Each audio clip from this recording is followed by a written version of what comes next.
Bring up education. Education with equality. Hi everyone, आज हम लोग परसेंटेज के कुछ ऐसे क्वेश्चन देखने जा रहे हैं जो कि सिंपल डिफरेंस पे बेस्ड होते हैं। जैसे कि ये पहला क्वेश्चन है, लिखा है कि in a school 40% of the students are female.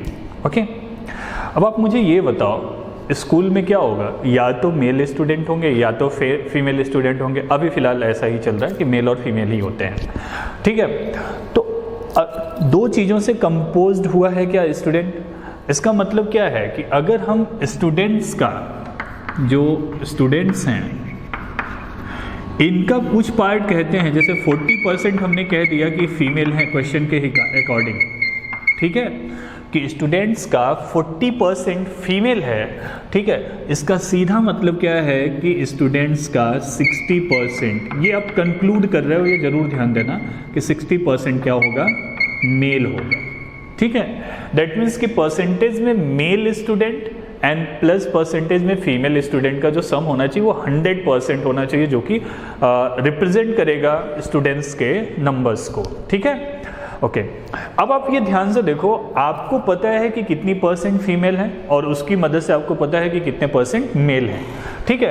एक आप डिफरेंस पा जाओगे क्या परसेंटेज में, वो डिफरेंस क्या होगा, फीमेल इन परसेंटेज और मेल इन परसेंटेज। एक्चुअली ये 40% है क्या, 40% of the students are female and 60% of the students are male, ठीक है। तो अगर इस 60% ऑफ द स्टूडेंट और 40% ऑफ द स्टूडेंट्स का डिफरेंस देखते हो तो नंबर ऑफ मेल और नंबर ऑफ फीमेल का क्या होगा, डिफरेंस होगा, ठीक है। तो जो परसेंटेज में डिफरेंस आएगा वो एक्चुअल वैल्यू में डिफरेंस के क्या होगा, बराबर होगा। यही चीज़ ध्यान देना है, ठीक है।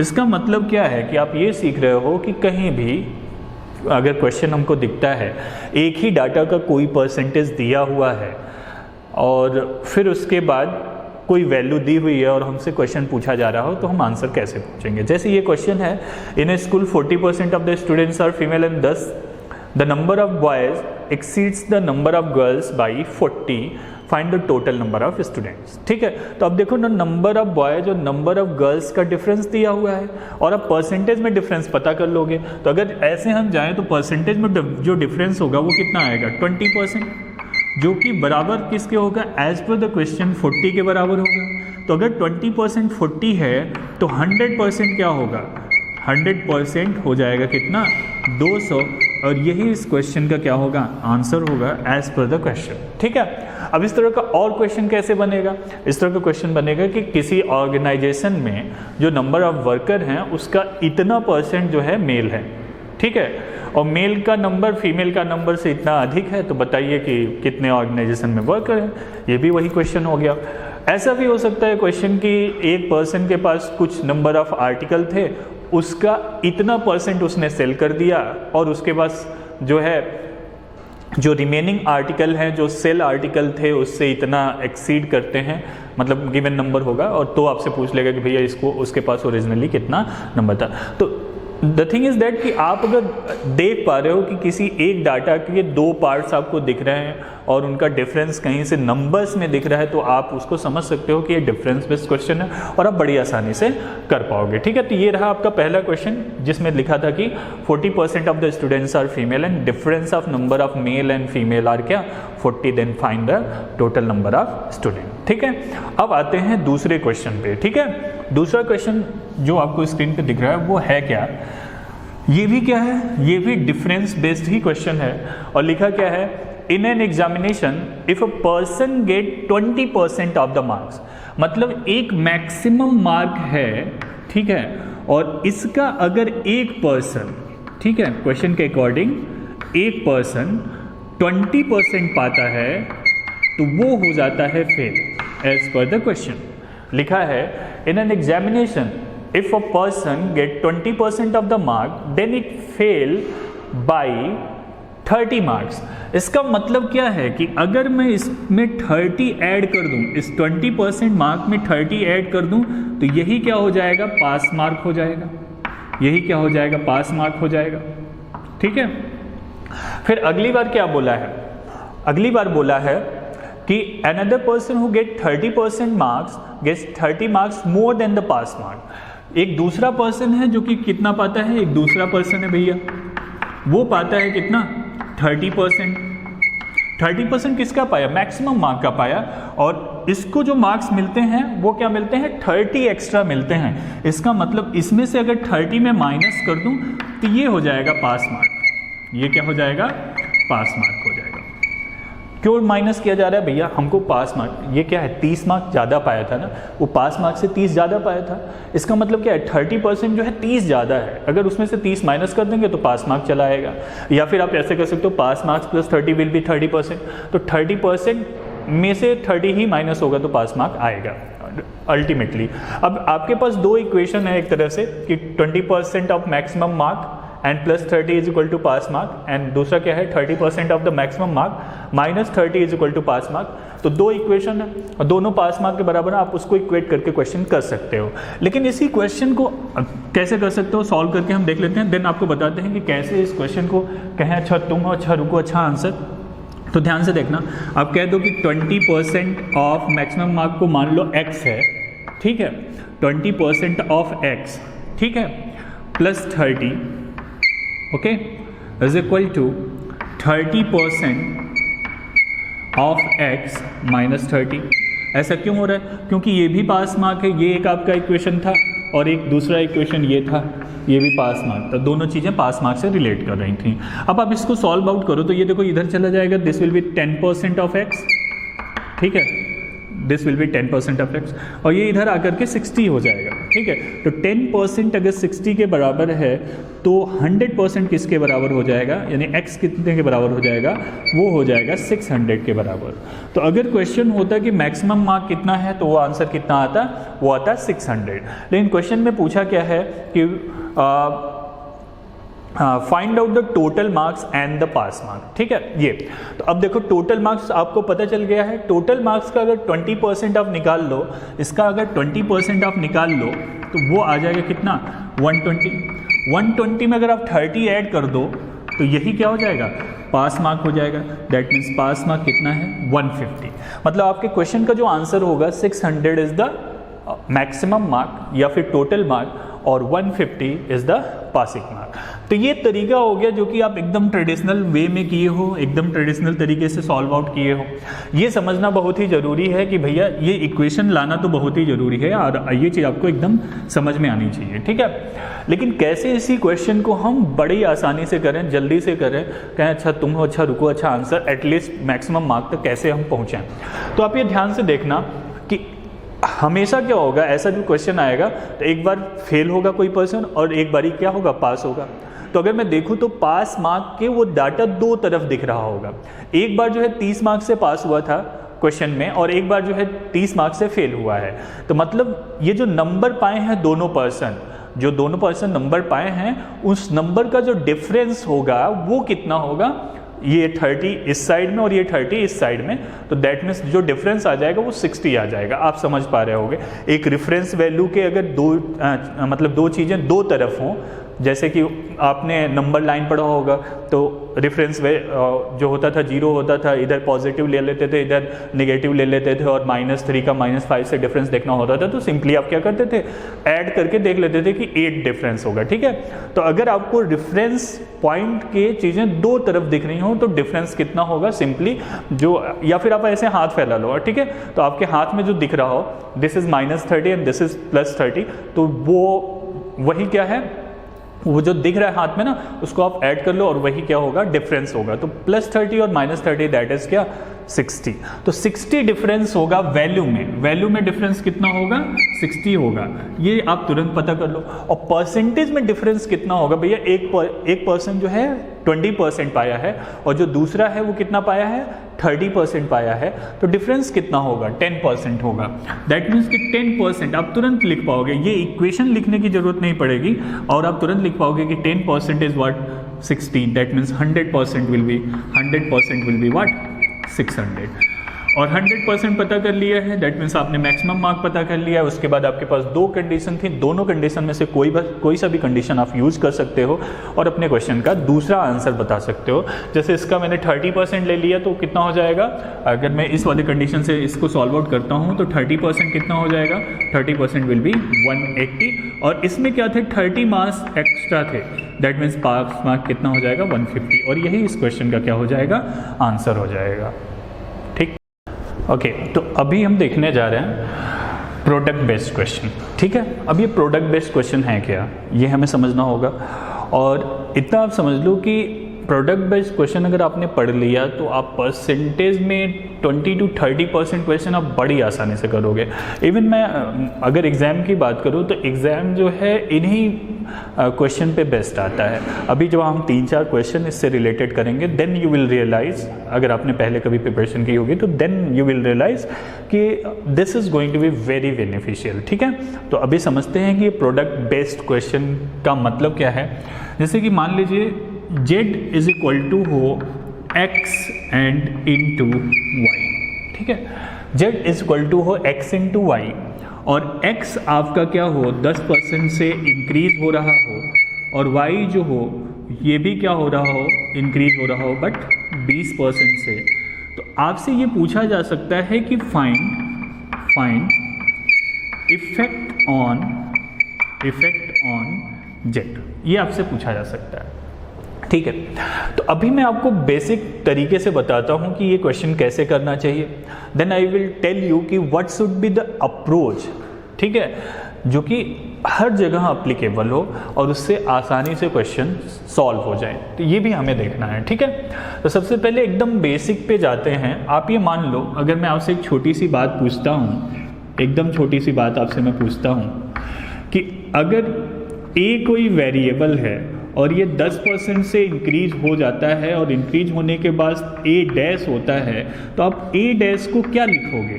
क्या आप ऐसा नहीं लिखोगे कि a dash is a plus 10% of a, ऐसा आप लिखोगे कि a dash is a plus 10% of a। अच्छा, यहाँ कुछ नहीं है, इसका मतलब क्या है 1 है, और 1 का मतलब क्या होता है 100%। ठीक है, अब आप ध्यान से देखो, अगर आप इसको फिर से सिंप्लीफाई करो तो आप इसको क्या लिख दोगे, this will B 110% of a। मतलब नया वाला जो a निकल के आया है वो पुराने वाले a का 110% है। कब? अगर a की वैल्यू 10% से इंक्रीज करती है। तो अब ये ध्यान से देखना कि आप कितनी आसानी से नया वाला a बता सकते हो या नया वाला वेरिएबल बता सकते हो, कितनी आसानी से बता सकते हो। तो सबसे पहले आपको ये ध्यान देना है कि अगर कोई भी चीज़ चेंज हो रही है तो ओरिजिनली वो क्या होती है 100% होती है। तो अगर वो ओरिजिनली 100% है और मान लीजिए 10% से इंक्रीज हो रही है तो 100% थी और 10% और ऐड हो गई तो वो 110% हो गई ऑफ द ओरिजिनल वैल्यू। इसी तरह से अगर मान लीजिए 20% से इंक्रीज हो रही हो तो वो क्या हो जाएगी 120% ऑफ द ओरिजिनल वैल्यू। इसी तरह से जैसे यहाँ पे प्लस था, अगर ये डिक्रीज होता तो आप ये क्या कर लेते, यहाँ माइनस कर लेते और ये 110 की बजाय क्या आ जाता 90% आता। इसका मतलब क्या है कि अगर प्लस हो तो 100% में आप ऐड कर दो उतना परसेंट और पुरानी वैल्यू का लिख दो। मतलब कि जैसे कि मान लो a जो है 25% से इंक्रीज हो रहा हो तो नया वाला a जो होगा 25% plus 100% that is 125% of the a होगा। ठीक है, नया वाला a।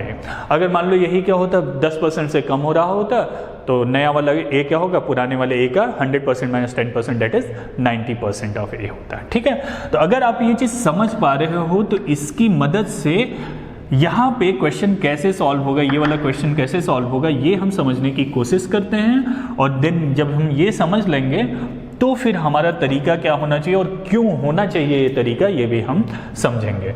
ठीक है, तो आप ध्यान से देखना, क्या आप कह सकते हो कि sir x dash will be 110% of x? आप ये कह सकते हो क्योंकि 10% से x इंक्रीज हुआ था। क्या आप ये भी कह सकते हो कि y dash will be 120% of y? आप ये कह सकते हो। अब आप ध्यान से देखो, बोला है कि find effect on z, that means कि आपको ये बताना है कि नया वाला z है कितना। ठीक है। तो नया वाला जेड अगर आपको बताना है तो आप बताओ, क्या आप एक्स डैश और इंटू वाई डैश के प्रोडक्ट से ही नया वाला जेड बताओगे? Yes obviously. तो अब ये क्या हो जाएगा, this will B 110% of x and into 120% of y। अगर इसको फर्दर आप सॉल्व करो तो आप इसको ऐसे लिख सकते हो 110% और इंटू 120% ऑफ x और इंटू y, डेट इज क्या, z। ठीक है। अब देखना यहाँ पे इतना लिख के मैं थोड़ा सा छोड़ दिया। क्यों छोड़ दिया? क्योंकि हमें कुछ चीज़ें समझनी हैं। जैसे आप ये मुझे बताओ, अगर मैंने लिख दिया कि r is equal to r dash is equal to 135% of r, तो आप बताओ इसको देख के आप क्या बता सकते हो? क्या आप ये नहीं बता सकते कि जो नया वाला r है वो पुराने वाले r से 35% अधिक है या 35% बढ़ गया है? ऐसा आप बोल सकते हो। या फिर अगर ऐसा हो कि r dash is equal to 97% of r, ठीक है, अगर ऐसा भी आ जाता है तो क्या आप इसको नहीं देख के बता सकते हो कि हाँ जो है 3% से क्या हो गया है, पुराना वाला r डिक्रीज हो गया है? आप ये बता सकते हो। डेट मीन्स कि अगर कोई वेरिएबल एक दूसरे वेरिएबल से परसेंटेज के साथ रिलेटेड हो तो आप उस परसेंटेज को 100% से कंपेयर करके बता सकते हो कि कितना परसेंट वो जो वेरिएबल है अधिक है या कम है। दैट मीन्स कि मैं कहना क्या चाहता हूँ कि यहाँ पे हम चाहते हैं कि Z dash something percent of z आ जाए और जिसकी मदद से हम खाली देख के बता दें कि कितने परसेंट का इंक्रीज या डिक्रीज हुआ है। ठीक है, इसका मतलब क्या है कि हमें एक परसेंटेज का साइन चाहिए और यहाँ पे एक न्यूमेरिक वैल्यू चाहिए। तो ध्यान से देखो, अगर मैं इसको सॉल्व करूँ, एक परसेंटेज का साइन रहने दूँ, क्यों? क्योंकि हमें एक परसेंटेज का साइन चाहिए था, और दूसरा वाला हटा दूँ तो ये देखो ये परसेंटेज का साइन हटेगा, 1/100 होगा, ये 00 कैंसिल आउट हो जाएगा, और जब इसको सॉल्व आउट करोगे तो दिस विल बी 132% ऑफ क्या, z। यानी कि z dash is 132% of z, और इसको देख करके आप कह सकते हो कि सर z की वैल्यू जो है 32% से क्या हो गई है, इंक्रीज हो गई है। ठीक है, तो ये हो गया एकदम बेसिक तरीका जिससे आप आंसर्स को, एकदम बेसिक नहीं है, थोड़ा सा अलग है। एकदम बेसिक क्या होता है, जैसे कि हम x की वैल्यू कुछ लेट कर लेते हैं, y की वैल्यू कुछ लेट कर लेते हैं, उसके हिसाब से पहले z कैलकुलेट कर लेते हैं, फिर क्या होता है x चेंज करते हैं जो परसेंटेज दिया है उसके हिसाब से, y भी चेंज करते हैं जो परसेंटेज दिया है उसके हिसाब से, और फिर उनको प्रोडक्ट करके नया वाला z निकालते हैं, फिर सॉल्व आउट करते हैं। ठीक है, तो ये तरीका होता है एकदम बेसिक। ये थोड़ा सा उससे अलग है। क्यों अलग है? क्योंकि इसकी मदद से अगर आप थोड़ा सा ध्यान दे दो तो अगली बार आपको ये क्वेश्चन करने के लिए इतना सब लिखने की ज़रूरत नहीं है। अगर परसेंटेज इस तरह का है तो लिखने की ज़रूरत नहीं है। आप क्या कहोगे कि सर 10% से इंक्रीज हुआ। ध्यान से देखना कि आपको करना क्या है। This is the last thing जो कि आपको ध्यान में रखना है कि 10% इंक्रीज हुआ तो 110%, और 20% इंक्रीज हुआ तो 120%। ठीक है, एक रहने दिया, दूसरा वाला हटा दिया, तो दिस इज 132%, और इसकी मदद से आप सीधे कहोगे कि यस 32% से इंक्रीज हुआ। मतलब आप ये समझ रहे हो कि यहाँ जेड होगा, जेड डैश होगा और यहाँ जेड होगा, ये चीज़ आप समझ रहे हो। आप इसको देख करके सीधे बता सकते हो। ठीक है, लेकिन अब ये कब तक कर सकते हो ये भी ध्यान देने की ज़रूरत है। अगर यहाँ 10% है, 20% है, देन ओके, 20, 30%, 25%, 35%, कुछ ऐसे परसेंटेज जिनका प्रोडक्ट करना आसान हो तब ठीक है। लेकिन अगर यहाँ पे क्या हो 16 2/3% हो, यहाँ 37.5% हो, तो ऐसा परसेंटेज हो तो यहाँ पे क्या हो गया, कैलकुलेशन थोड़ा सा टफ हो जाता है। ठीक है, तो इसी कैलकुलेशन को ईजी करने का जो तरीका है वो क्या है, रेशियो वाला मेथड। तो वही मेथड हम समझेंगे और जिसकी मदद से हम बहुत सारे क्वेश्चन करेंगे। इवन आप ये ध्यान दीजिएगा कि अभी आप ये प्रोडक्ट बेस्ड क्वेश्चन तो करोगे ही, यहाँ पे बहुत सारे क्वेश्चन उससे रिलेटेड हैं वो करोगे, जो कि आगे हम डिस्कस करेंगे, आपको बताएंगे। प्रॉफिट एंड लॉस में भी इसी की मदद से आप क्वेश्चंस करोगे। ठीक है, तो आइए देखते हैं कि कैसे इसको हम रेशियो की मदद से सॉल्व आउट करें। तो ध्यान से देखना, जो हमने किया था उसी को हम थोड़ा सा आगे बढ़ाने की कोशिश करेंगे। तो किया क्या था हमने, जैसे कि हमारा क्वेश्चन क्या था उसी को रिकॉल करते हैं, उसी को आगे बढ़ाते हैं। जैसे हमारा क्वेश्चन था कि z is equal to X and into Y. ठीक है, x was increase by 10% and y was increase by 20%, ठीक है।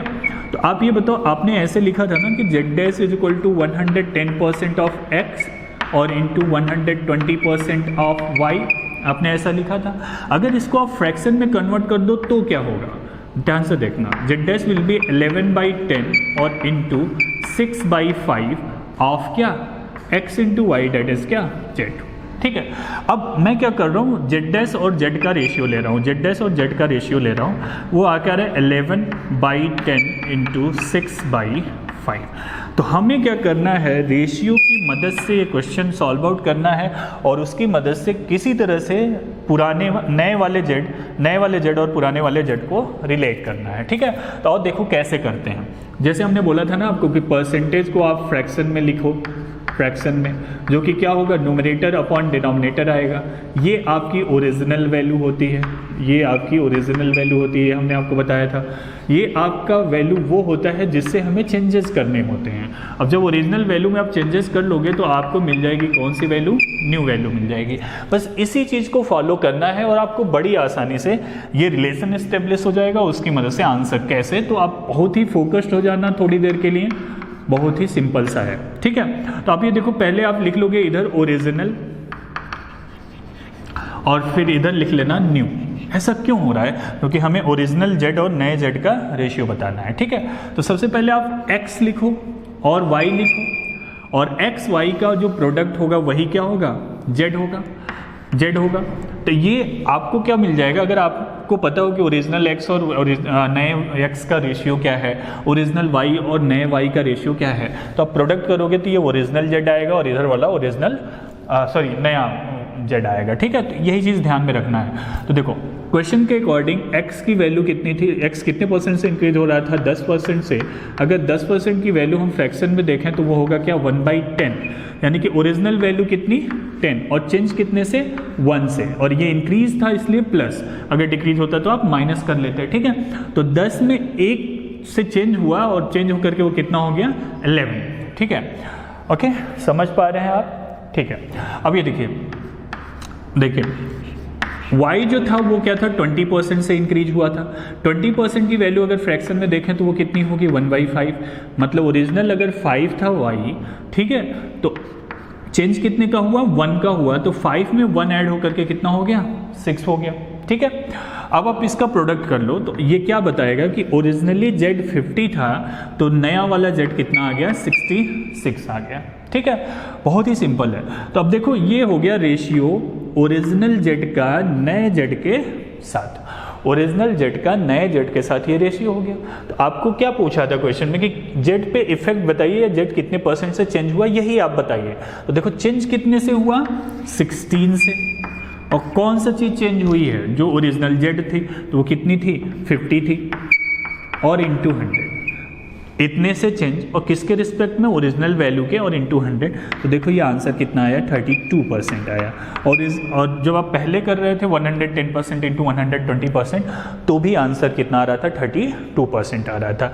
अब ये ध्यान देना कि ये इजी क्यों पड़ रहा है, क्योंकि कोई सा भी परसेंटेज हो उसको फ्रैक्शन में लिखना बहुत ही आसान है, और उस फ्रैक्शन में को न्यूमरेटर अपॉन डिनोमिनेटर समझ करके इसको ओरिजिनल और इसको चेंज करने के बाद नई वैल्यू और ओरिजिनल वैल्यू का रेशियो लिखना भी बहुत आसान है, और उसकी मदद से आंसर तक पहुंचना बहुत ही आसान है। तो जैसे अगर 16 2/3% भी होता ना, मान लो कि अगर क्वेश्चन होता, अब हम क्या करते हैं, इस क्वेश्चन को चेंज कर लेते हैं। सपोज अगर ये क्वेश्चन चेंज हो जाए तो भी देखो कितना आसान हो जाए।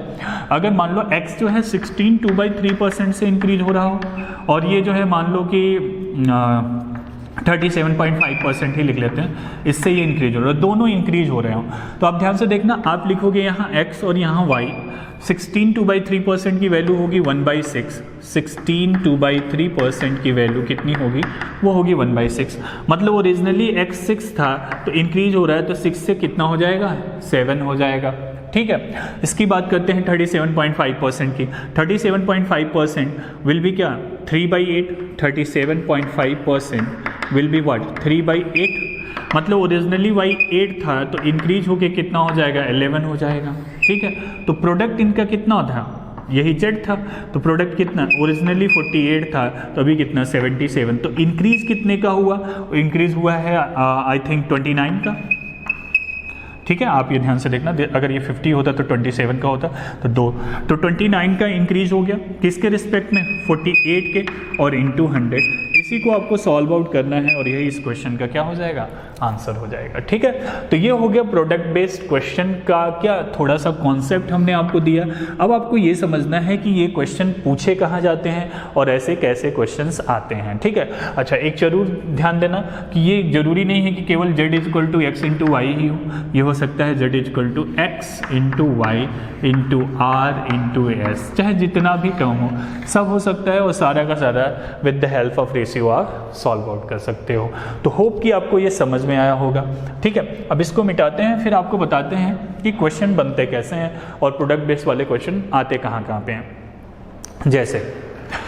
जैसे अगर मान लीजिए आपके पास क्वेश्चन हो एक कि किसी रेक्टेंगल की लेंथ इतने % से इंक्रीज कर दी गई और ब्रेथ जो है इतने % से डिक्रीज या इंक्रीज कर दी गई, तो उसके एरिया पे कितने % का इफेक्ट आएगा। ठीक है, तो आप ये ध्यान से देखो, रेक्टेंगल का एरिया क्या होता है, basically product of length and breadth होता है। आप समझ रहे हो कि ये क्या होगा, प्रोडक्ट होगा।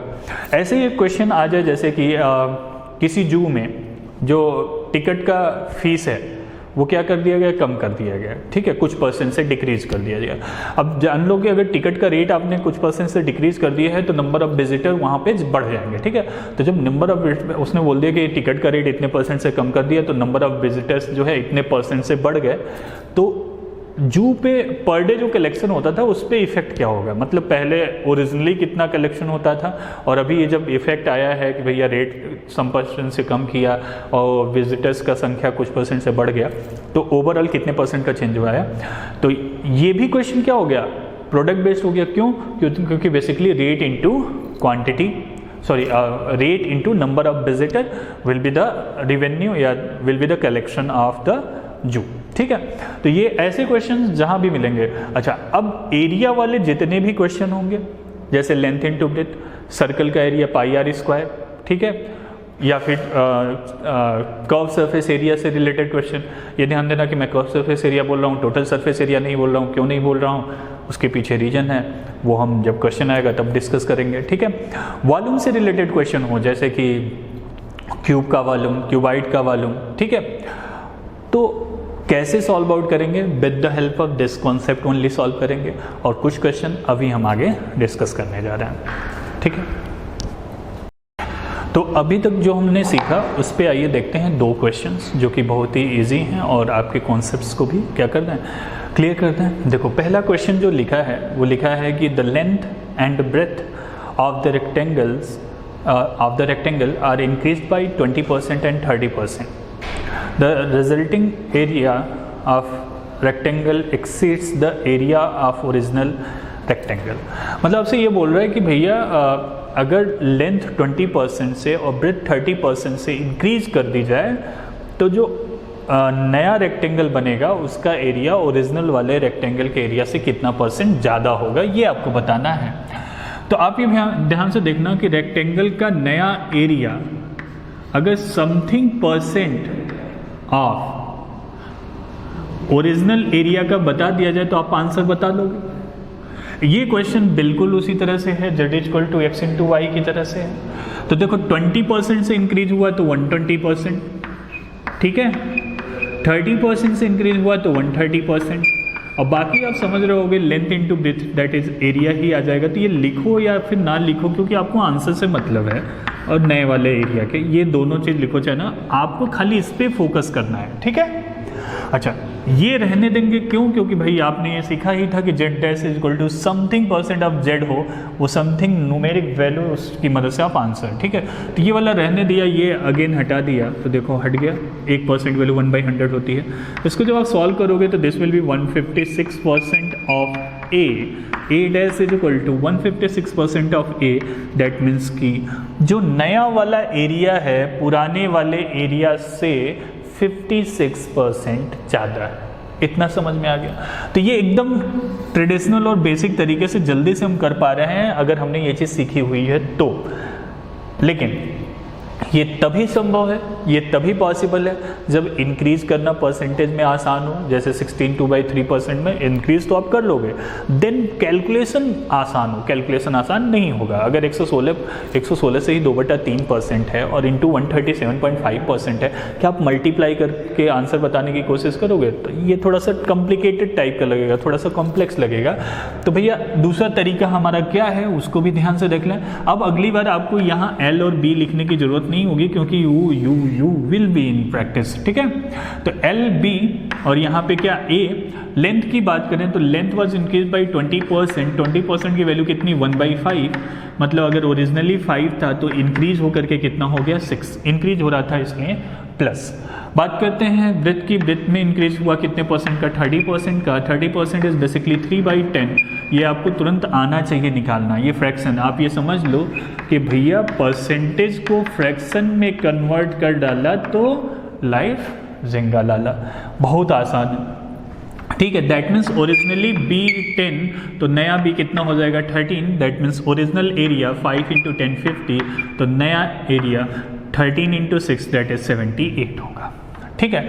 दैट मीन्स कितने परसेंट का इंक्रीज है? 28/50 और इंटू 100। भाई इंक्रीज हुआ 28 से किसके रिस्पेक्ट में? 50 के रिस्पेक्ट में। और आप इसको सॉल्व करोगे आंसर कितना आ जाएगा? 56%। मतलब नया वाला एरिया पुराने वाले एरिया से 56% अधिक, ठीक है। तो ये था आपका पहला क्वेश्चन। तो आइए देखते हैं दूसरा क्वेश्चन। दूसरा क्वेश्चन क्या लिखा है कि if the radius of circle is increase by 5% then area increase by, ठीक है। अब ये ध्यान से देखना कि क्वेश्चन में लिखा क्या है कि एक सर्कल है और इसका रेडियस चेंज कर दिया गया 5% से। मतलब इसको बना दिया गया एक नया सर्कल जिसका रेडियस जो है इस वाले रेडियस से 5% अधिक है। तो एरिया में कितने परसेंट का चेंज हुआ? अब आप ध्यान से देखना, अगर इसका रेडियस r है और इसका रेडियस r1 है तो भैया कंपैरिजन करने के लिए आपको क्या चाहिए था? पुराना एरिया और नए वाले एरिया का रेशियो चाहिए होगा, ठीक है। पुराना एरिया क्या है? πr² और जो नया एरिया आएगा πr1² आएगा। अगर आप रेशियो लोगे तो पाई और पाई खत्म हो जाएगा ना। तो आप यहाँ पे क्या सीख रहे हो? आप ये सीख रहे हो कि अगर कोई भी फार्मूला यूज हो रहा है, परसेंटेज का क्वेश्चन सॉल्व कर रहे हैं हम और कोई भी फार्मूला यूज हो रहा है तो उसमें कोई कांस्टेंट टर्म है ना, तो हमारे परसेंटेज वाले क्वेश्चन के आंसर में उस कांस्टेंट टर्म का कोई भी रोल नहीं है। अगर आप ये चीज़ समझ रहे हो तो ये चीज़ आगे कैसे अप्लाई करोगे ये भी आप सीखोगे। जैसे अब जो है आपको फोकस किस पे करना है? केवल r और इंटू r पे। मतलब अगर सर्कल का क्वेश्चन है तो आपको फोकस किस पे करना होगा? सर्कल का एरिया है तो एरिया πr² होता है जनरली, लेकिन परसेंटेज का क्वेश्चन सॉल्व करने के लिए एरिया क्या होगा? r इंटू r होगा, ठीक है। इसी तरह से अगर मान लो सिलेंडर होता और सिलेंडर का वॉल्यूम होता तो सिलेंडर का वॉल्यूम होता है क्या? πr²h। तो पाई तो हमें कंसीडर ही नहीं करना है परसेंटेज का क्वेश्चन सॉल्व करने के लिए। हमें कंसीडर क्या करना है? r² और into H, that is r into H. ये जरूर ध्यान देना, अगर r² है तो r इंटू एच, अगर r³ है तो r इंटू r। r³ कब होगा? ऑब्वियसली स्फीयर के वॉल्यूम में होगा, ठीक है। तो वो चीज़ हम लोग देखेंगे। हाँ, तो आइए इतना आपने समझ लिया कि भैया कांस्टेंट टर्म का कोई रोल नहीं होता है और ये r² का मतलब r और इंटू r होगा, ठीक है। ओके, ये नहीं कि एक ही r है, ऐसा नहीं, r इंटू r होगा तभी सॉल्व होगा, ठीक है। तो आइए देखते हैं क्वेश्चन कैसे सॉल्व करना है। या तो आप ऐसे सॉल्व कर लो 105% और इंटू 105%। और ओके, तो आप इसको अगर सॉल्व करते हो 105% इंटू 105% अगर डायरेक्ट करना है तो एक परसेंटेज का साइन रहने दो, दूसरा वाला हटा देना। तो दूसरा वाला जब आप हटाओगे तो 2 पॉइंट के बाद डेसिमल लग जाएगा। तो इसको प्रोडक्ट करते हो तो देखो 5 से हो जाएगा 525, ठीक है। देन 0 का कोई मतलब नहीं, देन 1 से क्या हो जाएगा? अगेन 105 और इसको जब ऐड ऑन करोगे तो दिस विल बी 110 एंड 0.25%, ठीक है। तो इसका मतलब क्या है कि 10.25% से सर्कल का जो एरिया होगा वो इंक्रीज हो जाएगा, ठीक है। और इसी क्वेश्चन को अगर हम with the help of ratio करें तो देखो r क्या हो रहा था? 5% से चेंज हो रहा था। r क्या हो रहा था? 5% से चेंज हो रहा था। 5% की वैल्यू क्या होगी? 1/20 होगी।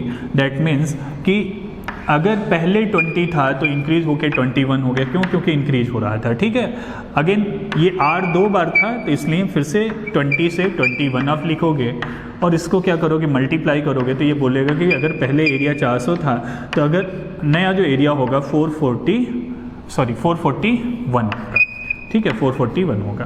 तो इंक्रीज इन एरिया है कितना, 41 विद रिस्पेक्ट टू व्हाट, 400 और इनटू 100, ठीक है। आप इसको सॉल्व आउट करोगे तो 4 से डिवाइड करोगे तो दिस विल बी 10.25%, मतलब एरिया क्या हो गया, 10.25% से इंक्रीज हो गया सर्कल का, ठीक है। तो इस तरह के क्वेश्चन हैं। अच्छा, अब मान लो कि आपको क्वेश्चन मिल जाए सिलेंडर का कि सिलेंडर का रेडियस इतने % से इंक्रीज कर दिया गया और हाइट इतने % से डिक्रीज कर दिया गया, तो सिलेंडर के वॉल्यूम पे कितना % का इफेक्ट आएगा। आप कर लोगे, आप लिखोगे R इंटू R और into H and then you will solve it. तो इस तरह से कोई भी क्वेश्चन हो आप बड़ी आसानी से सॉल्व कर सकते हो, ठीक है। अब अगली क्लास में प्रोडक्ट बेस्ड कुछ और क्वेश्चन करेंगे जो कि रेट और क्वांटिटी से रिलेटेड होंगे। तब तक के लिए थैंक यू, टेक केयर।